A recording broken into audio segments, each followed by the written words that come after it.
Hi, I'm Dina Wakley, and I'm excited to show you three of my favorite tools to use in your mixed media projects.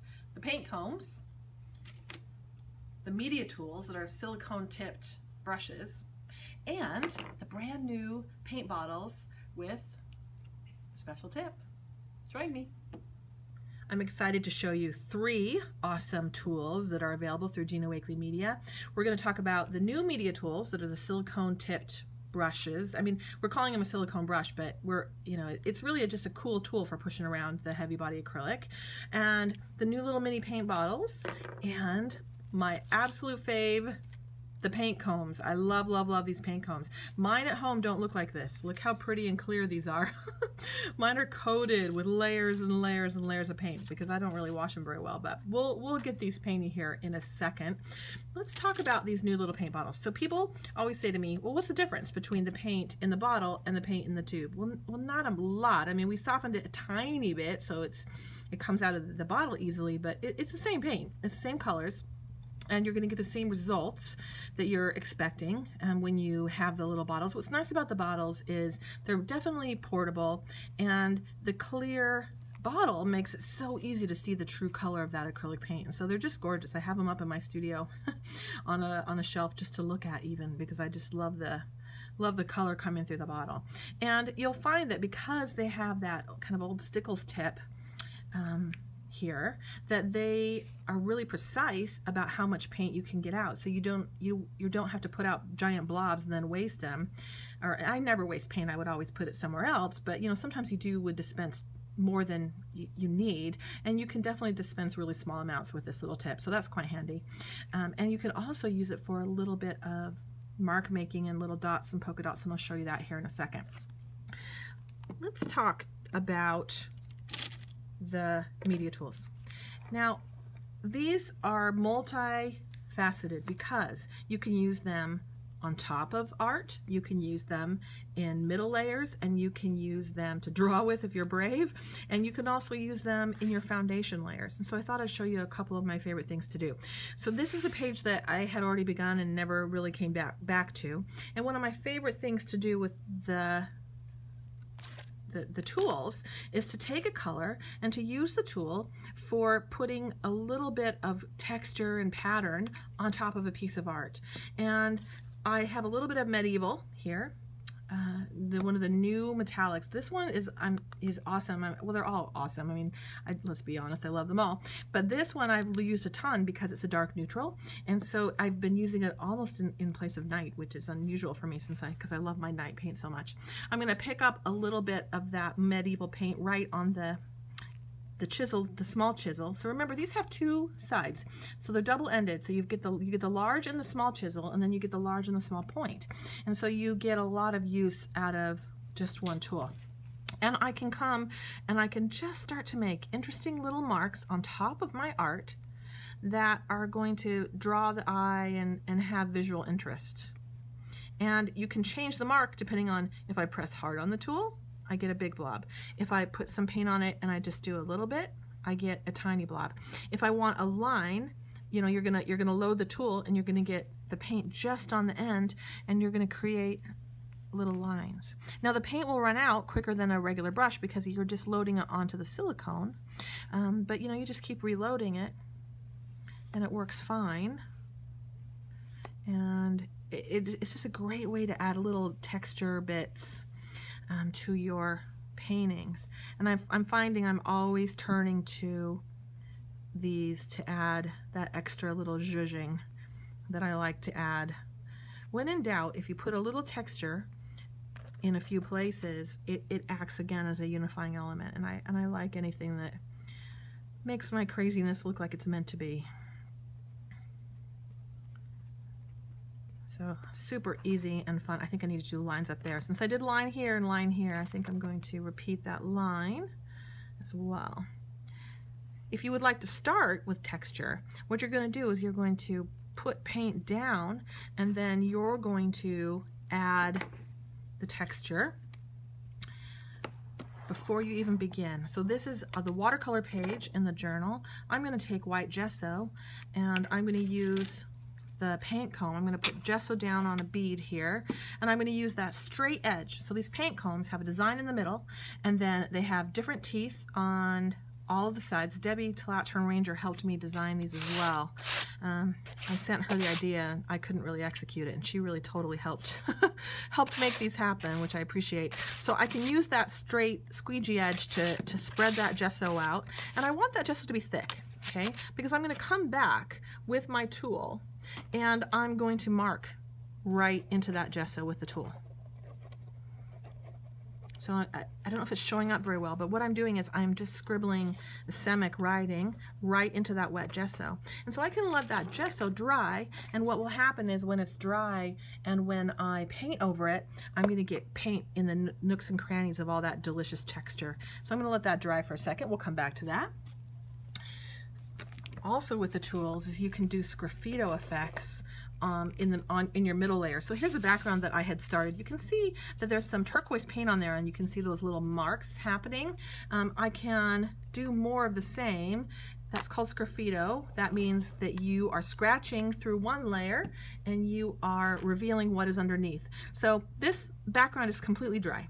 And what I'm going to do is I'm going to take this paint comb, and that's lemon paint, and I'm going to kind of spread it out. I just put a bead. That's another really nice thing about these small paint bottles. See how I can put a bead? I did a great bead of paint right down the middle of my background, and I find that, you know, I don't have to squirt tons out on the palette. I mean, it's really great for just applying your paint directly to your page. Okay, so there's my little yellow layer. Now yellow and purple are opposite on the color wheel, so that's going to give you lots of visual interest and maximum impact and pop. And then if I want some of that background to still show through, you're going to come over with your tool. You're going to make marks. So this is the graffito. You're scratching right through that layer that you added, and you are revealing the layer that's underneath. I just love that. And I can let that dry, and then I think that's ready for a focal point. And I love the texture, just simple texture that you can get from the tools. Here's another journal. This is a non-gessoed watercolor surface here in the journal, the cotton rag watercolor, and a little scribble stick there. And one of the things I love to do with the teeth of this comb is just like you can use the tool to make prints and patterns and things like that on the pages, so too can you use these combs. So just like the tools will push that paint around, this comb will do exactly the same. And so I can come along here and I can put some paint out on the craft sheet, and I'm going to dance my comb. It's kind of off the camera, but what I did is I'm going to scoot it down so you can see. I did a bead of paint there. I've got the burlap everywhere, but hey, that's how I roll. I'm going to do the paint there, and then I'm going to dance that stick, or dance that comb into that acrylic, so that I'm basically loading medium onto the comb, and then I'm going to pull it. Again, I'm going to reload, and I'm going to pull it again. Isn't that cool? And so you can get more great texture and pattern with all the different tooth sides of these paint combs, just like you can do with these tools. So really, they belong in the same category. This paint comb and these media tools, they're both really handy to have in your repertoire. Let's turn to this craft side here. I'm going to put some acrylic colors, and we're going to make almost a faux paste paper look. So if you have been around in crafting for a while, you'll remember paste paper. I want to say it was late 90s, early 2000s. I always tell people I used to belong to listservs on the interwebs where we would make paste paper and trade them with each other. Mine were never very good.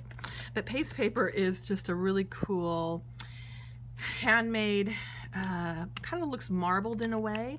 It's paper that you put lots of thick layers of paint down, and then you take combs and you drag the combs through the paint, and what will happen is you'll end up with a really cool pattern. So I've put a bunch of paint. That was ocean, and that was magenta, and I put it down there on that craft surface. There's no gesso or anything on that craft surface. And then I'm going to take this comb, the paint comb, and I'm going to drag and spin it. Oh, I love it already. And I might do a straight version. I find you can over comb these. You can comb these and stir these up so much that you turn these into a muddy mess. And so what I want you to do is, do a few strokes of combing and then, hands up, step away. But let's add a little bit of a pop color. This is cheddar. One of my absolute favorites. But you see how easy it is just to pop that open, put a bead of paint there, and let's change our design here. It's going to add some brightness. It's really cool when you spin. Comb it straight and then also spin through and you get a really interesting effect. Let's repeat that cheddar up there. Now, if I did that at home, I would totally let that dry. I might draw on that. I might make a tag and layer on that, but that's going to dry just like that because this heavy body paint has not tons and tons of water in it. It's not going to flatten out. It's going to hold its body. And so it's going to stay just like that. I mean, depending on where you live, it could take a while to dry, but it's worth the wait for sure. I'm returning to this. This is how I work at home. I do many things at once. I start one thing, and while this needs to dry, I set it aside and I do another thing. I think it'd be really cool to come back with the tips of these new little paint bottles and actually just scribble a few words on here. Now the words are not going to be legible, so you can't write your life story, but you can get a really pretty, interesting effect directly from the tip of the paint. Isn't that cool? Don't you want to try it? It's so fun. Okay, so I scribbled a little word on there, a little semic writing. A semic writing means writing that has no semantic value. Then I'm going to take the magenta and maybe I'll just add a few dots here or there. So dots directly from the bottle. How easy is that? So if you have the tubes of paint, you can buy those fine line applicator tips that screw right on there. I love those, especially on the metallics. Oh my goodness. The bead and the line of paint that you get with those will be much finer than the bead and the line of the paint that you're going to get with the paint directly out of the paint bottle. That said, this is still not a terrible substitute for that, because those applicator tips won't screw on these little bottles. But you don't really need them because the bottles are just very versatile. So straight from the bottle, I can do some interesting paint effects there. So on there we had the media tool, we have thick paint, we have paint directly from the bottle, just easy and fun. Let's come back to this. It's not 100% dry, but has that ever stopped me? Oh no.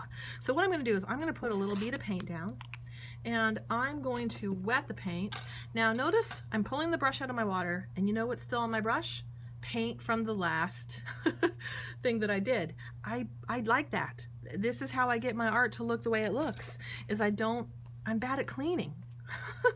If you're bad at cleaning, it can, either get you in trouble if you want to be precise, or good things can happen. So what I'm going to do is I'm going to put that paint on there, and then I'm going to wet it. And I'm going to let that run down.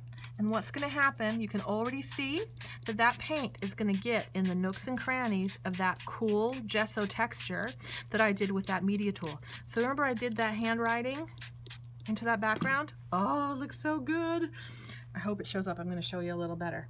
So right here, those valleys and the nooks and crannies of that gesso texture that I did, that wet paint layer is going to run just like a river would run down a mountain. It's going to pick the lowest possible points, that paint is, and it's going to run into it, and it's going to go into the nooks and crannies. And so that is just heaven to me. I can't resist putting a little cheddar on there because I think it was going to warm it up and make it look cool. So a little cheddar. I want to keep that cheddar thick. Why? If I add a ton of water to that cheddar, do you know what color yellow and purple make? They make brown. And so I don't want to really wet that. I love the way that the paint is soaking into the nooks and crannies here. But what I'm going to do is maybe continue that idea with the texture and maybe just make some marks in that little cheddar area so that I can continue the texture on there and continue that throughout that little line of warmth that cheddar adds. And if I sprayed that with water, you would end up with kind of a big brown muddy spot. And brown's a color, brown's a good color. Brown's my mother's favorite color. But when you make it when you don't intend it, it's kind of a bummer. Okay, I really love the texture. And look, it doesn't have to be so dramatic, like here is a polka dot. I'm just tapping that tool in that paint layer and I'm getting a really cool effect. So be creative. I cannot wait to see what you do with the paint in the new little bottles and the media tools. And look, we're starting to get paint on our wonderful paint combs. And I can't wait to see what you do with the paint combs, because I find that these are indispensable tools in my studio for creating all different effects in my work.